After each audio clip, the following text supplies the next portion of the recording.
शास्त्रों में कहा गया है या ज्योतिषाचार्यों का कहना है, जब शनि ग्रह के चक्कर में कोई व्यक्ति पड़ता है तो निश्चित तौर पे उसे कष्टों से निजात नहीं मिल पाता है। यही स्थिति कमोबेश एचएमएस के केंद्रीय महामंत्री नाथूलाल पांडे जी के साथ चल रहा है। नमस्कार, मैं सत्येंद्र कुमार सिंह SNS 24 न्यूज में मैं आपका स्वागत करता हूं।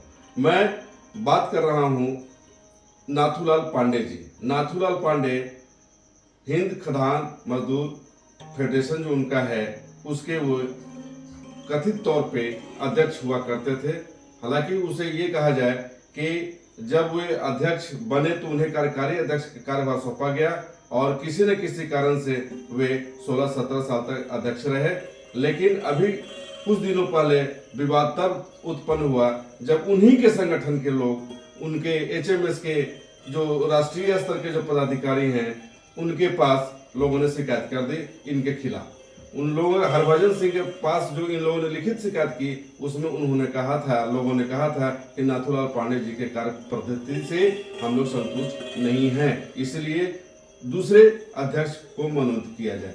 हालांकि वैसे ये केंद्रीय महामंत्री के पद पर हैं और ACCL में ये काम कर रहे हैं मजदूरों के हित में।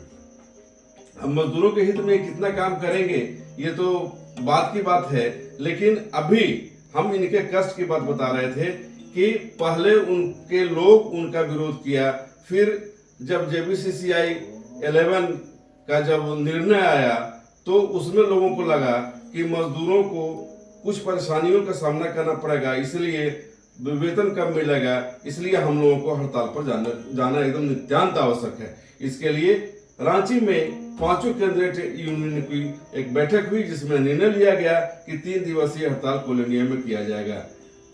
तुरंत बाद जैसे ही सिग्नेचर हुआ मीटिंग के मिनट्स में, और तुरंत बाद उनका एक बयान आ गया कि इसमें कुछ और मुद्दे जुड़े जाएं तभी हम लोग स्ट्राइक पे जाएंगे। वहां उनके साथ विवाद उत्पन्न हो गया, फिर उत्पन्न हो गया, इधर उनके लोग कर ही रहे थे और अभी ये सूचना आ रही है कि उनके खिलाफ वहां के ACCL के गेवरा के मजदूरों ने FIR दर्ज कर दिया है, प्राथमिकी दर्ज कर दिया है। लोगों ने आरोप लगाया है कि वे नौकरी दिलाने के नाम पे और उनको परमानेंट कराने के नाम पर न केवल उनसे वाउचर पर सिग्नेचर कराया गया, बल्कि उनके जो फिक्स्ड डिपॉजिट थे उस राशि फिक्स्ड डिपॉजिट को तुड़वा करके उस राशि को भी नाथूलाल पांडे जी ने हड़प लिया। यह अलग बात है कि नाथूलाल पांडे जी इस आरोप से बोलकर तो नहीं, लेकिन उन्होंने लिखित रूप में यह मैसेज दिया है कि उन पर यह आरोप गलत तरीके से लगाया गया है। जो भी है मामला न्यायालय में है और इसके बाद अगर हम पर आरोप लगाया जाता है कि हमने पैसा हड़प लिया है तो यह गलत बात है।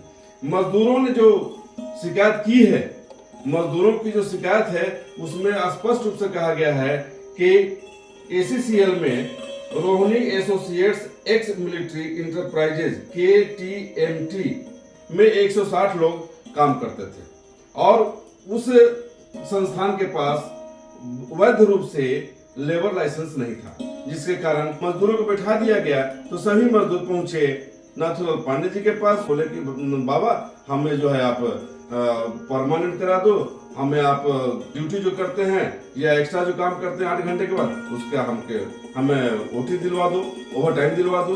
ये सब मांगों को लेकर जब गए तो उन्होंने कहा कि ठीक है मैं करवा दूंगा, और उसके बाद वो पांडे जी पहल करने लगे। जब पहल करने लगे तो उस बीच में मामला ये आ गया कि भाई उनका जो है फीस जमा करना पड़ेगा, और फीस जमा करने के नाम पे पैसे की डिमांड हो गई और पैसे की डिमांड पे वो वाउचर पर सिग्नेचर कराए और वाउचर पर सिग्नेचर करा करके और उनसे हस्ताक्षर भी करवा लिया और हस्ताक्षर करवा करके उनका फिक्स डिपॉजिट भी हड़प लिया।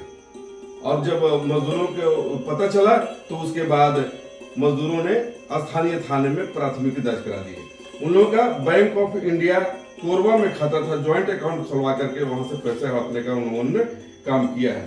अब ऐसी स्थिति में मैं बताऊं कि जिन जिन लोगों ने FIR में जो शिकायत किया है उन मजदूरों में घनश्याम पाहुजा, धीरज कुमार, मान सिंह, सीताराम, मुन्ना यादव, रामेश्वर दास, राजा राम, राम प्रसाद, नाथूलाल यादव समेत अन्य कई लोग के नाम शामिल है। इन लोगों ने हस्ताक्षर करके पुलिस थाने में मामला दर्ज कराते हुए न्याय की गुहार लगाई है। अब ऐसे में यह कहना गलत नहीं होगा कि कहीं न कहीं किसी न किसी रूप में बार बार नाथूलाल पांडे जी पर अगर आरोप लग रहे हो या बार बार विवाद में फंस रहे हैं तो निश्चित तौर पे उन पर शनि का प्रकोप है।